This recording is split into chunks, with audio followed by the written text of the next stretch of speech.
quality drops across western Washington. Please make it stop. We are going back to the heart of the problem, the latest on the Bolt Creek fire and the impact on those living nearby. I think the Mariners fans will be the best of the best come home playoff time. The Mariners come home. Just bring that electric factory to life. The Emerald City welcomes the M's back to T-Mobile Park in a must-win game against the Astros. What's going to happen to the workers in those stores? Is a non-union company going to come in and buy them? Big questions after a possible merger between Kroger and Albertsons. Is the store going to get closed? If you think about community after community, what we're going to end up with is a Walmart and a Kroger. What a mega merger of grocery store chains could mean for jobs and your grocery prices. Big changes coming to Revive I-5 with several sporting events coming to Western Washington. What you need to know when you get behind the wheel this weekend. King 5 News at 4 starts right now.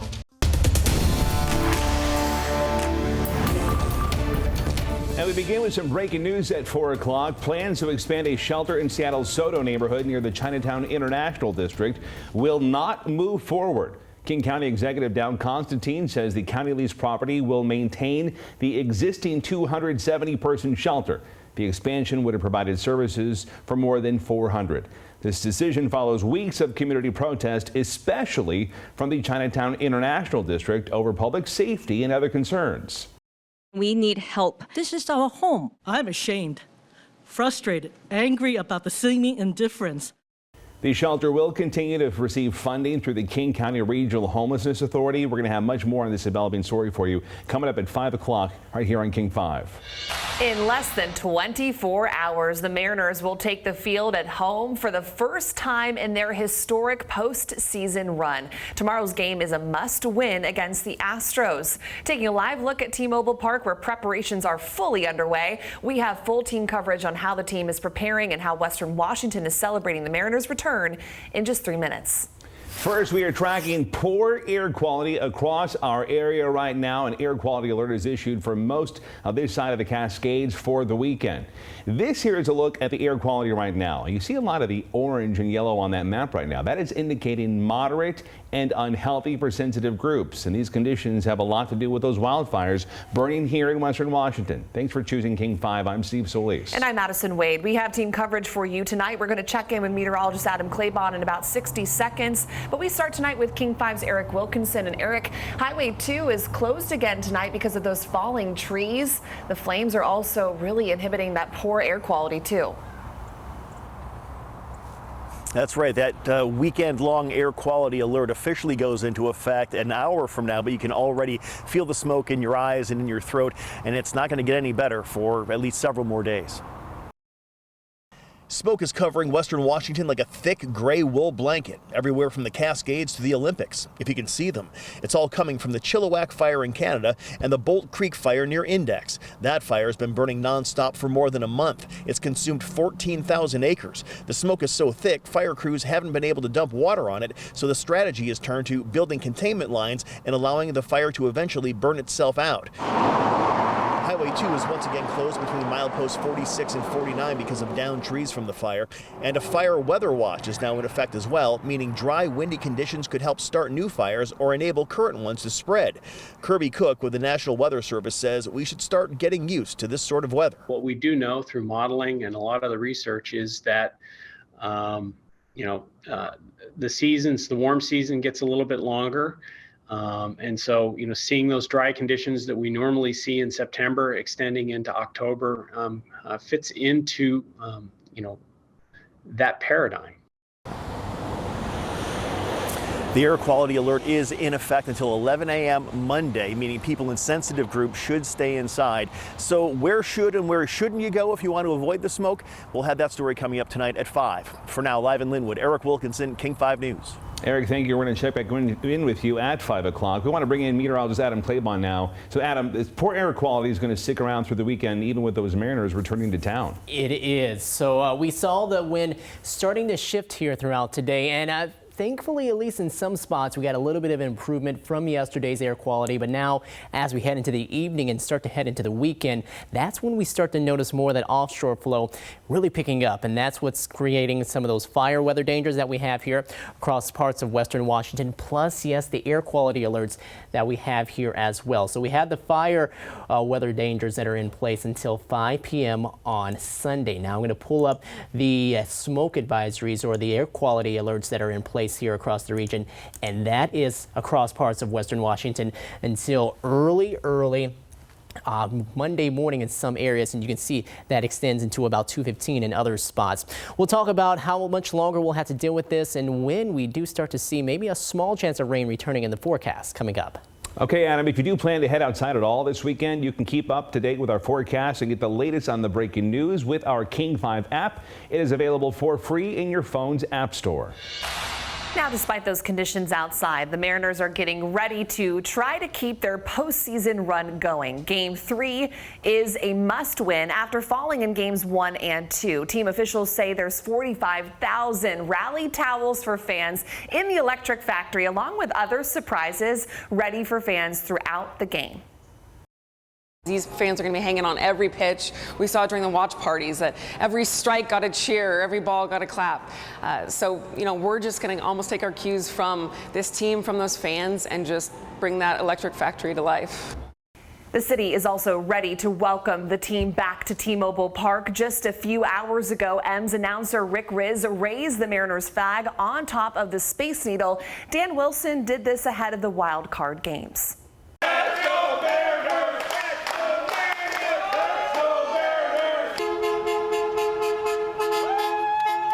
We've been following fan excitement all week. These waste management workers in South Seattle held a bit of a pep rally before they hit the streets today. Well, the ferries, they're getting electric, so to speak, too. The Washington State ferries are temporarily renamed after Mariner players. The Seattle Bainbridge ferry is now the Good Vibes Only ferry. Even Mariner Moose got a ride today.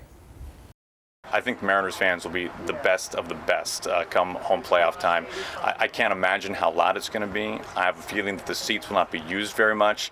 So a few more names here. Jared Kelnick and Julio. That's a great name for that one. All right, so we've seen how the city is getting ready. Now we want to check in, of course, with the players. And Paul Sylvie from a different Friday location than he's used to, but Paul has all the highlights for us. Hi, Madison. Yeah, we are live at Lake Washington High School tonight, site of tonight's big game. The Kangs are hosting Bellevue, two unbeaten teams in 3A KingCo. We're going to get to that football game and talk a lot more football at 5:45. Right now, we're going to stick with the baseball, as we've all been talking about really all week long. The Mariners, the big story, and they got some optional workout in today. It was scheduled for 1 p.m. with optional being the key word. Only Taylor Trammell took batting practice, while pitchers and catchers had an easy toss. The team arrived back from Houston at 2 a.m. this morning, and hopefully after some rest today we'll be ready to go for game 3 tomorrow. George Kirby will be on the hill to try and save the season. Hopefully the Mariner bats will give him the run support needed to keep the series going. Two things, really. I think one is everybody in our clubhouse feels we're either a pitch or an at-bat away from maybe winning both games in Houston. So that's first of all. I think secondly, and maybe just as importantly, as everybody knows the impact that the fans are going to have in the game here the next couple of days in Seattle. So we're excited to get back out there. Certainly things didn't go our way in Houston, but we also know what the environment's going to be like here, and we're really stoked about that and looking forward to it. So combination of those two things, the guys should try to be as positive as they can be. Man, it's going to be an exciting weekend. It's certainly an exciting afternoon tomorrow at T-Mobile Park. It has been a long time since that ballpark has hosted a playoff game. It's going to be packed, loud, and a lot of fun. It's going to be loud and fun here tonight at Lake Washington High School. Again, the big game between the Kangs and Bellevue. We'll talk more about that next hour. Live at Lake Washington, I'm Paul Sylvie, King 5 Sports. Paul, thank you. All right, so Game 3 at T-Mobile Park starts tomorrow at 1:07 p.m. The series is a best of 5, so if there's a Game 4, it'll be on Sunday in Seattle at 12:07. And if it goes to a Game 5, that game will be in Houston on Monday. Remember, you can get all of our coverage on the M sent right to your phone. Just text the word Mariners to the number right there on your screen, 206-448-4545, and we'll send you a link. And And time now for the Fast Five. Robbie Coltrane, the actor who played the lovable gamekeeper Hagrid in Harry Potter films, has died. Coltrane was an award-winning TV star in Great Britain. He also appeared in 2 James Bond films. He was 72 years old. Everett police have one person in custody after a shooting at a convenience store. This all happened this AM/PM along Evergreen Way around 11 this morning. One man was taken to the hospital with non-life-threatening injuries. Seattle firefighters say someone intentionally set fire to 2 cars in the Magnolia neighborhood. Crews were called to 34th and Gilman Avenue West overnight. No one was hurt. No arrests have been made. Seattle will keep ownership of City Hall Park. You might remember back in August, the city agreed to turn control over to King County due to crime. Well, today Mayor Bruce Harrell announced a new plan to increase security and invest in revitalization. It'll cost $2.8 million and come from the mayor's proposed city budget. Prepare for a busy traffic weekend. This map from WSDOT paints the picture from all the sporting events happening in Seattle to the Elton John concert on Sunday. The roads will be packed. WSDOT is telling people to consider using public transit. That brings us to Revive I-5. Revive I-5 work will happen this weekend, but there are some big changes to make note of. King 5 Shantae Sumter has the latest on what drivers need to know.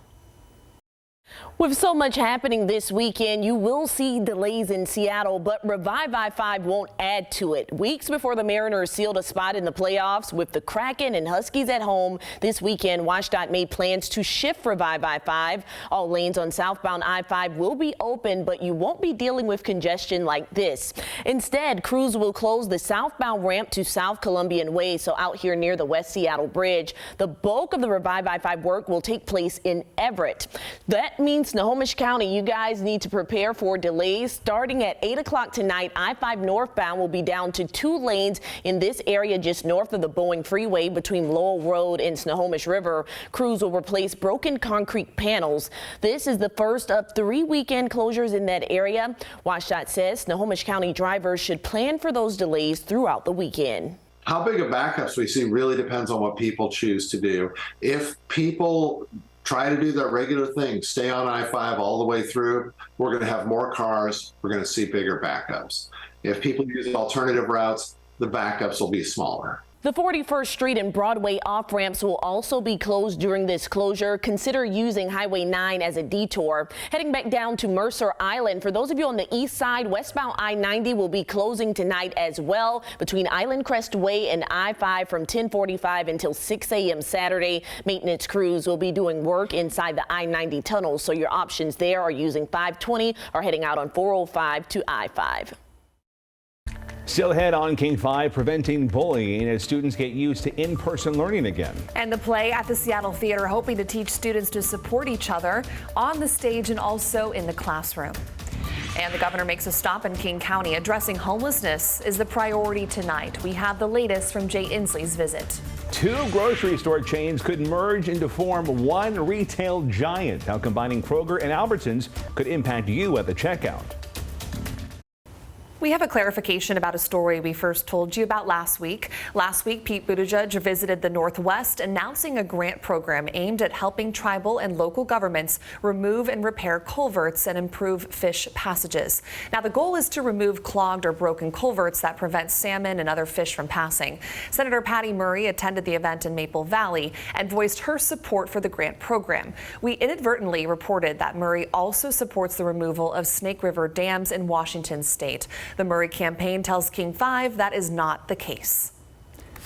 Addressing homelessness. It's an effort we've tracked across the Puget Sound area. From Tacoma to Edmonds, a number of cities across western Washington are rolling out bans on urban camping. So that means more unsheltered people may move to where it is allowed. The city of Seattle says as of this week, it knows of more than 700 unauthorized camp tents, and that's just based on the people that they've actually engaged with.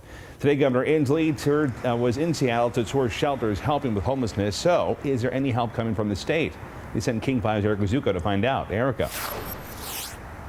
Steve, I asked the governor whether the state is going to do anything to help support cities like Seattle that are carrying a lot of weight. He says some money has already been put in. I also asked about long-term solutions for housing, and he said the answer is essentially include more money and policy changes as well. Now, I spoke with him while he was touring the Hope Factory, where volunteers build tiny homes using mostly donations. He got a look at those and said those are a good example of the temporary housing that $800 million the state is putting towards homelessness initiatives will help to pay for. He specifically mentioned tiny homes, converted hotels, and emergency shelters. These get people off the streets rapidly, but they don't serve as permanent housing. So I asked about long-term solutions and what changes lawmakers could make in the next session to promote affordable housing. We need to build more housing fundamentally. That means we need to change our zoning, which allows more places to be built in our cities, including right here in Seattle. We need to have long-term solutions of long-term permanent housing, of concrete and steel, which is a long-term investment. And there's also a big announcement made locally by the Hope Factory today. They say that over the next 4 years, they're hoping to build around 18,000 tiny homes, and they're asking for some public funding to help them do it. Live in Seattle, Erica Zuko, King 5 News. We are tracking poor air quality across Puget Sound tonight. This is a live look over Tacoma. The South Sound seeing some of the worst air quality right now. You see it really just sitting there on the horizon, covering half of Mount Rainier. So we're going to check back in now with meteorologist Adam Claybon for the latest on how long this is going to stick around. Yeah, so we have the weekend, the entire weekend to deal with this, and you can see it's hanging low now. So that's going to be more the issue, that it's in the air that we breathe, and it's creating some issues already for folks who have more of those respiratory issues. Now, here's a look, broad picture. You can see nothing happening here across this side of the country as far as any sort of active weather, but we got the air quality alerts that are up, and then that starts up at 5 p.m. today and will last until 11 a.m. heading into Monday. All of that shaded in the gray, and that's the entire side of western Washington, west of the Cascades. So that's going to be lasting a while. Then you also have across more of the western slopes of the Cascades a fire risk because of some of the stronger winds that we're expecting to pick up later into the day tomorrow. Plus, we can see some really dry humidity that's going to be in place. So we got those two that are going to be working in tandem heading into tomorrow and then also into Sunday, and really more of summer issues as opposed to fall issues. And it's really just been another warm day too. Now the air quality is coming down, especially here across Puget Sound, Central and North Sound, and then you got that very unhealthy to hazardous air quality that's in place across more of the northern Cascades. Out closer to the coast, things not terribly bad yet, but check out what happens as we go into the night. Our winds that are coming in more from the north start to shift and come straight out of the east. So more of that offshore flow coming in, and as we go deeper into the night around midnight, you can see this large plume of smoke that's heading over across western Washington.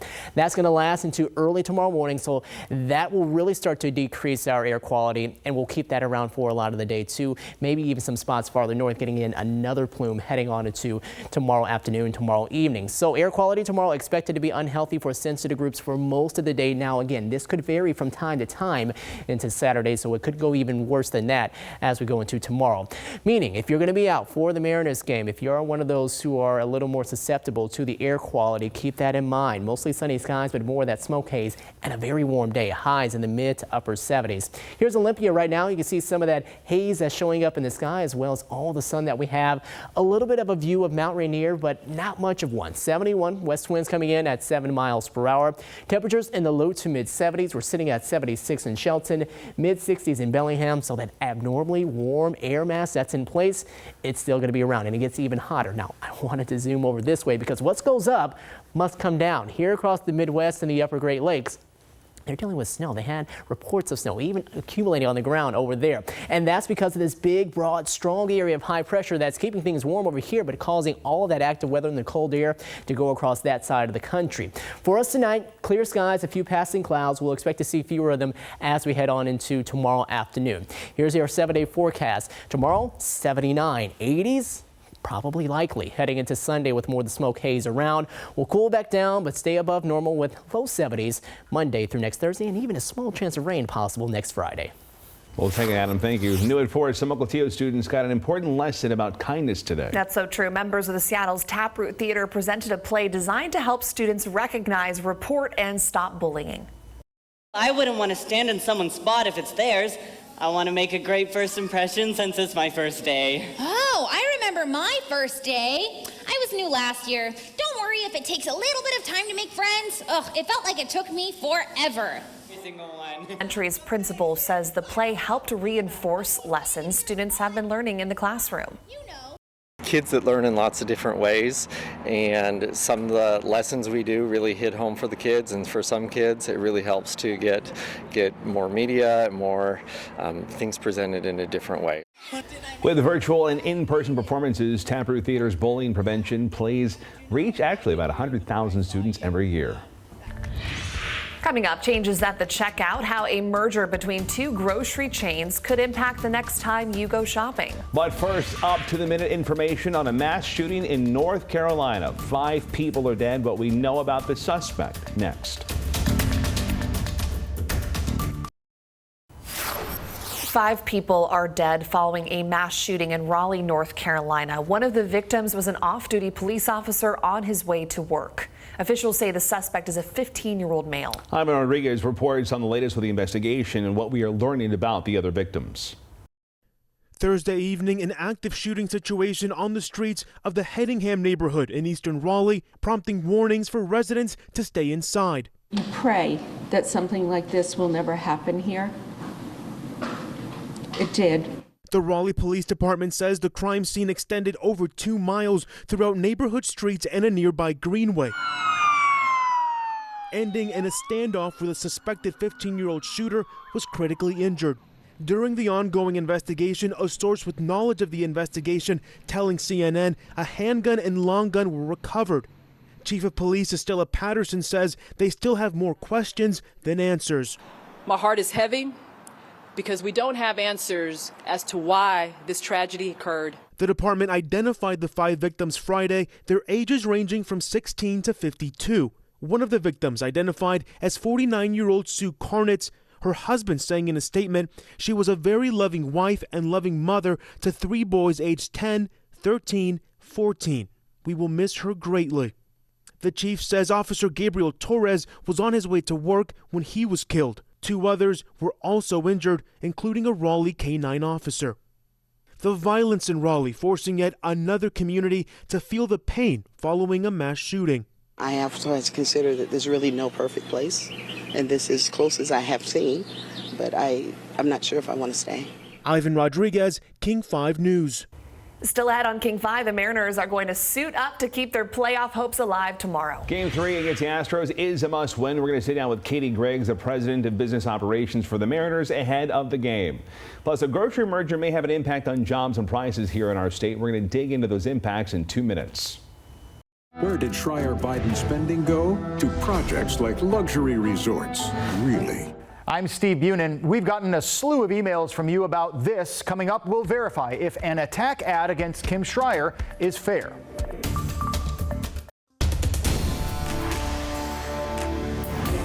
Changes could be coming to your neighborhood grocery store under a proposed mega merger. Kroger is the largest supermarket operator in the country with about 24 franchises. That includes Fred Meyer and QFC locally. It announced today plans to buy Albertsons and Safeway. The company says it'll make things better, but not everyone is so sure.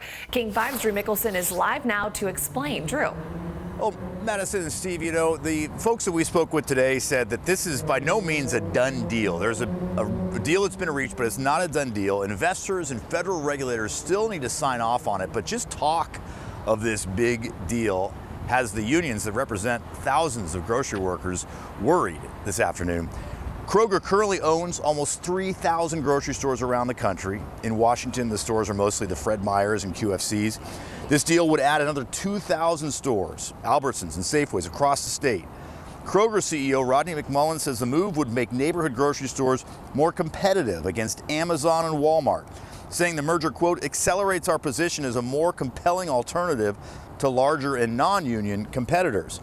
The union, representing more than 30,000 Northwest grocery store employees, says this would be bad news for employees and customers. What's going to happen to the workers in those stores? Is a non-union company going to come in and buy them? Is the store going to get closed? If you think about community after community, what we're going to end up with is a Walmart and a Kroger.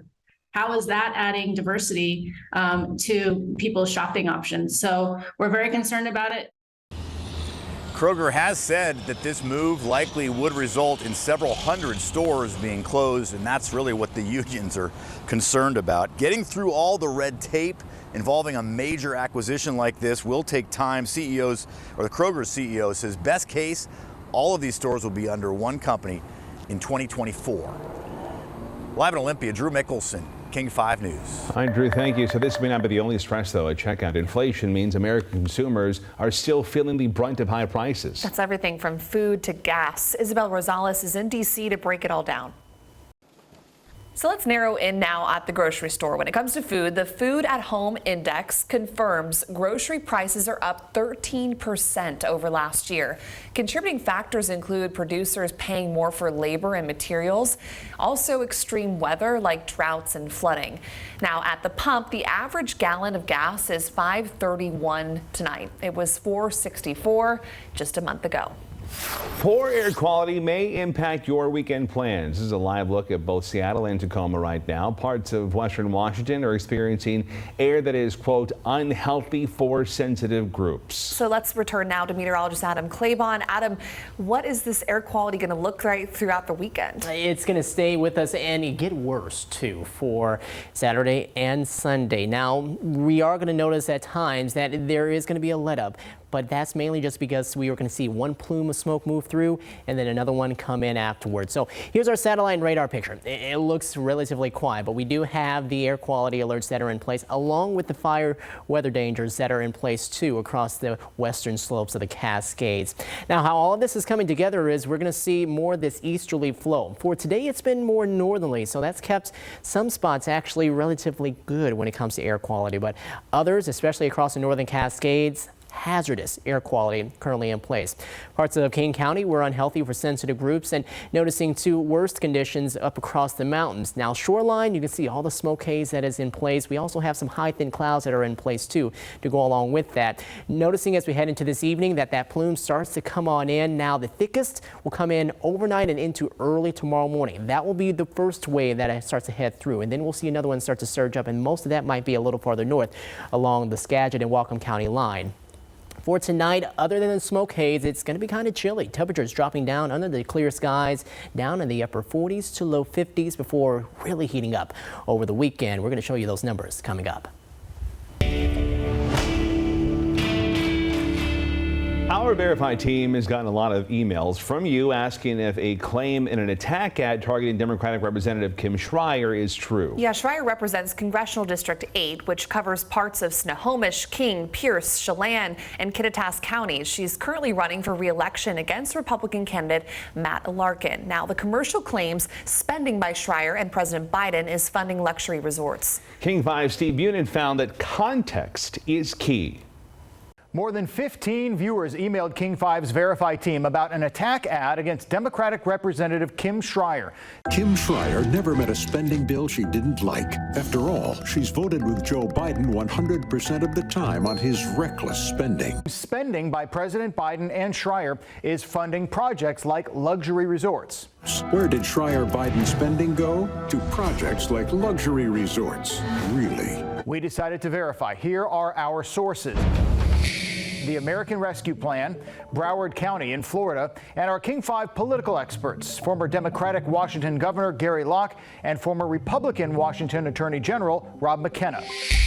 The ad is referencing how in 2021, Schrier voted to pass the $1.9 trillion American Rescue Plan, which provided aid to every county in America as long as the money was used to help state and local governments. The American Rescue Plan was designed to keep people at work. There's always a risk when you create a huge federal spending bill that some of the money will be spent on things that in hindsight don't look that great. The bill states the money could be used for the tourism industry, and Broward County told King 5 it planned to use money it got from the rescue plan to fund, among other things, a hotel connected to its convention center in Fort Lauderdale. But the county says the federal guidelines changed, so it moved that money somewhere else. Our political experts say a large spending bill like the American Rescue Plan is fair game. I think that the attack ad is really just trying to use the hotel example as a way to criticize a very large bill. When a person votes for a big piece of legislation, There are thousands of different programs and elements in it, and you can always find something in that piece of legislation that can be part of an attack ad. So we can verify the money was originally planned to fund a hotel, but Broward County says that's no longer happening. The context is important. While Schreier supported the larger bill, she did not specifically advocate spending money on a luxury resort. That was up to Broward County leaders. With your Verify, I'm Steve Bunin. The U.S. Department of Treasury is in charge of overseeing the program. We reached out to them 3 times to ask about this case and oversight in general of the American Rescue Plan, and we have yet to hear back. The legislation also says if a local government or county uses the money for something not allowed under the act, it would be required to repay the money. Now, if you have something you want us to verify, just send us an email, or you can send us a video message to verify@king5.com. In less than 24 hours, the Mariners return to T-Mobile Park, and this is the Mariners' first playoff game at home since 2001. It's also a must-win. This one series is being played in 2 different cities, Houston and Seattle, but did you know the environment a game is played in can have an impact on the ball? It sure can. King 5 meteorologist Leah Pizzetti shows us the science behind the game. There are so many factors that influence how far a ball travels, and one of them is weather. In Seattle and Houston, we're talking about 2 different climates, and those climates could change the game. He drives that one deep to right field. On its way, and it is gone! A home run is a knock it out of the park feeling, and it can be influenced by factors outside of the park. From a stadium to the batting cages, air temperature, humidity, and other factors can change how far a ball flies. So the MLB set a new rule this year. The humidor is, for the first time this season, being used by all 30 Major League clubs. This is the first season all ballparks are storing their baseballs in controlled climates. 70 degrees and 57% humidity, says University of Illinois retired professor of physics Alan Nathan. Using a humidor, you're really evening things out, not only from one stadium to another, because virtually they're all the same, but also from one season to another. Even with the control, the distance a ball travels can change due to the weather. If the ball is stored in a humid environment, it absorbs water, gets a little heavier, affects the bounciness of the ball. Similarly, when it's in a dry environment, it's a little bit lighter, and the bounciness is also different. More bouncy. So how would a humidor impact a game in Seattle versus Houston? In these warm and dry Seattle conditions, a humidor would likely increase the humidity of a ball, causing the ball to not go as far when hit. In a warm and humid place like Houston, storing the ball in a humidor would likely decrease the humidity, causing the ball to go farther when hit, opening the door for more home runs. But there are other factors at play, like a roof and air conditioning in Houston. The controlled 73 degrees at Minute Maid Park will actually likely keep Houston and Seattle at about the same temperature, so the weather actually would not cause major differences in the games this week. Sends one high and deep to right field. Leah Pizzetti, King 5 News. Well, the sun will surely be shining on T-Mobile Park tomorrow. Say that 5 times fast. All right, next on King 5, we're going to be joined live in studio by the President of Business Operations for the Mariners. We are looking ahead to tomorrow's big matchup. And I'm Chris Cashman in Juanita with the local student who won a national honor for his murals looking to save our salmon. And so far, we've raised over $17,000 to help support these local streams. His story at 5 o'clock. Tomorrow, our Mariners will play their first playoff home game since 2001. The M's lost the first 2 games in the American League Division Series in Houston to the Astros. Remember, the series is best of 5, so they need to win tomorrow to stay in it. A live look now over at T-Mobile Park this afternoon, where the team returned for practice today. The team says they are ready to be back in front of their fans. Remember, tomorrow's game is sold out. So we want to bring in President of Business Operations, Katie Griggs. So, Katie, what is your reaction to the postseason run so far? It's been incredible. I mean, I had the opportunity to be in Toronto with a lot of M's fans, which was great to celebrate with them. But really, our focus has been on getting postseason baseball back to Seattle, and we could not be more excited to be doing that tomorrow. We are so excited, and it's going to be packed across the street because we're just right. We can see it from where we're sitting right here, and we're so excited to welcome all the fans down to SoDo. It's going to be a sold-out day. So, reaction to the love and support that Seattle has given the Mariners, especially after the 21-year drought. I mean, look, we have amazing fans. fans here in Seattle. They've supported this team for years and years and years and years, and sometimes we've given them more to cheer about, and sometimes a little bit less. This is for the fans. You know, the one thing that's been the consistent in the clubhouse all year and in our front office is we want to bring postseason baseball back to Seattle, and more importantly, we want to bring a World Series back to Seattle. We're now on to step 2. We're in the ALDS. We have more steps to go, and getting to do it in front of our fans, like tomorrow is going to be an incredibly special day. That's so true. It's fair to say, though, this is really a historical moment. We're talking about tomorrow's game being probably one of the biggest sporting events ever in the history of this town. How does that weigh on you in your position with the team? Oh, I wouldn't say it weighs on me at all. It's a huge opportunity. I mean, this is why we do what we do. It's to bring people together. I mean, sports has an amazing unifying ability to bring together entire communities, and that's something where tomorrow everyone's going to be there, and we know everyone's going to be cheering loudly for our M's. And so it's not about the pressure. It's about this is an opportunity, and our entire staff and all of our players could not be more excited for it. It's so true. And I know the last loss stings just a little bit, but we're moving forward. A lot of the players also said it. They want to see the team back in Houston next week. So what do we need to do to turn the series around? I mean, look, we've played them tight both games. We obviously had an incredible comeback against Toronto. This is a team that can win, that wants to win, and we are counting on our fans. We're going to go over the line tomorrow and then take it to them again on Sunday to get back to Texas. Absolutely. So I want to look ahead just a little bit because we have essentially the eyes of the nation on Seattle tomorrow for this game. Yep. Does this kind of maybe help with knowing that next year we have a pretty big game that we're hosting at T-Mobile Park? Does it kind of help people get excited about coming to Seattle for that? I sure hope so. I mean, this really is, we have the opportunity to go to T-Mobile Park 81 times during the course of the regular season. We know our fans know the park. We know our fans love the park. Really, this is our opportunity to showcase it to a whole new audience. We believe we have one of the best markets, best fan bases, and best ballparks in baseball. We know next year we're going to have all of baseball here to celebrate it. So really, this is just the teaser. More to come next year, and then again in many postseasons beyond that. That is so true. And as we look forward to tomorrow, obviously a lot of crowds are coming early. So what can fans expect? Are there any giveaways or handouts? I heard something about towels. Yeah, we've got a lot of fun stuff prepped for our fans. So we're looking forward to welcoming a lot in the ballpark. We know not everyone's going to be able to join us. This game has been sold out. There are going to be viewing parties throughout the city at all of our pub partners, and we know a lot of folks are going to be celebrating from their sofas at home as well. But lots of fun stuff to come, and hopefully some pretty memorable moments. Awesome. Well, Katie, thank you so much for being here. I know you have a very busy schedule ahead of you and a busy day tomorrow. Thank you for having me. Yeah, go Mariners. Go Mariners. Go Mariners. All right, you can get all of our coverage on the M Center right to your phone. All you have to do is text the word Mariners and the number right there on your screen, 206-448-4545, and we will send you a link. All right, turning to hockey this morning, the new Seattle Kraken mascot Buoy stopped by the studio along with Kraken analyst Allison Lukin. They had some fun with Jake and Mimi, and she addressed some of the skepticism out there. I'm just curious what you think about there's a little backlash against Buoy. I don't know if you heard on social media. Some people were thinking, it's controversial, Buoy. What's the deal with the not troll? Everyone can be on our level, right? Yeah. And so when you have a troll, I think he's managing it perfectly. He's not going to take any bad noise. He responds to the haters, and he's coming up in full style. So legend has it, Buoy's uncle is the Fremont troll. Oh my. I don't really see a resemblance there. I think Buoy's much cuter.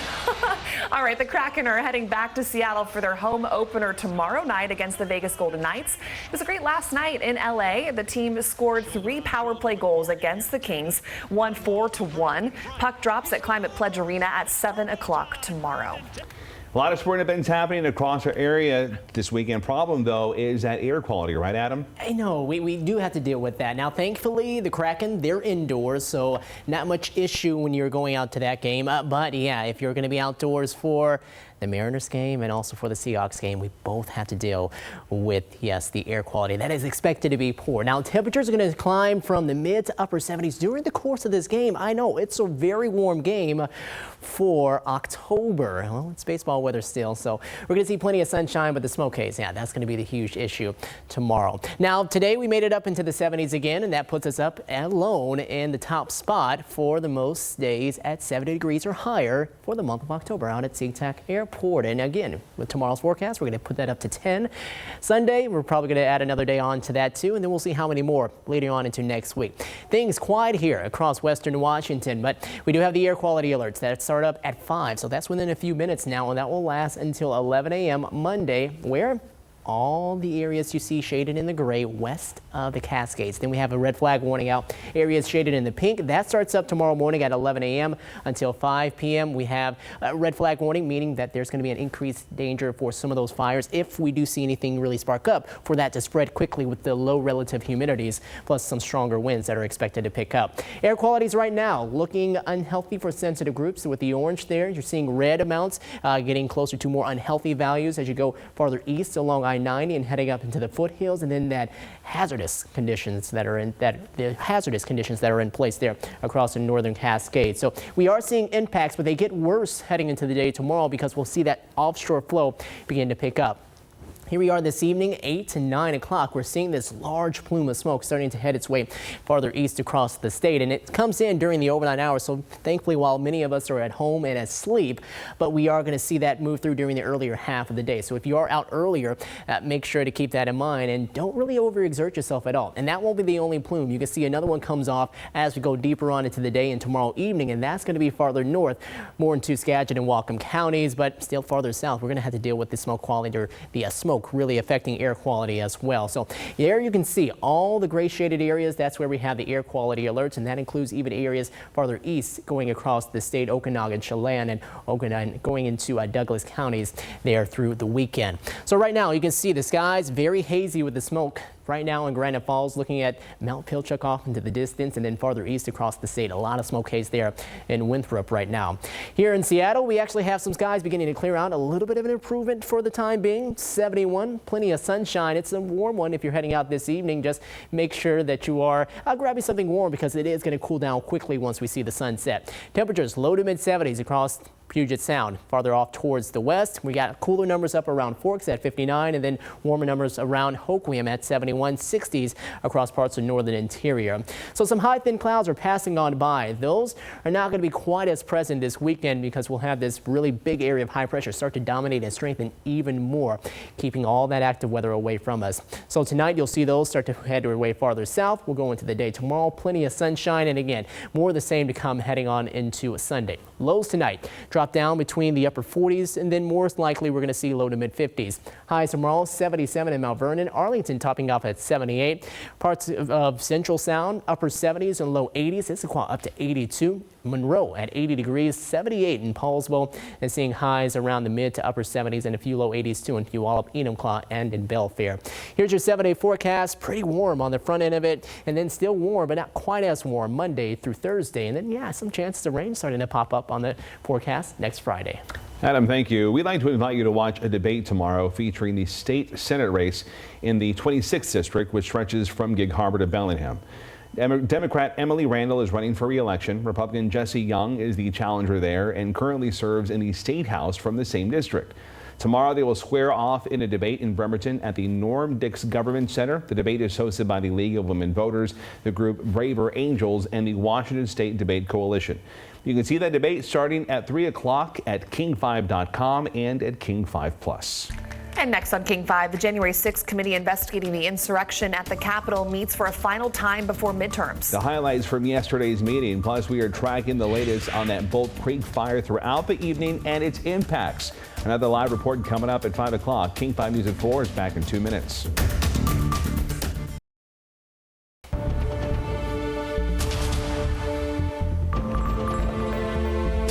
The committee investigating the January 6th insurrection has voted unanimously to subpoena former President Trump. Peter Alexander has the latest on the final hearing before the midterms. The January 6th committee wrapping up its last hearing before the midterms with an exclamation point. Ms. Cheney. Aye. All 9 members voting to subpoena former President Trump. But the vote largely symbolic, members previously saying it would be unlikely the former president would comply.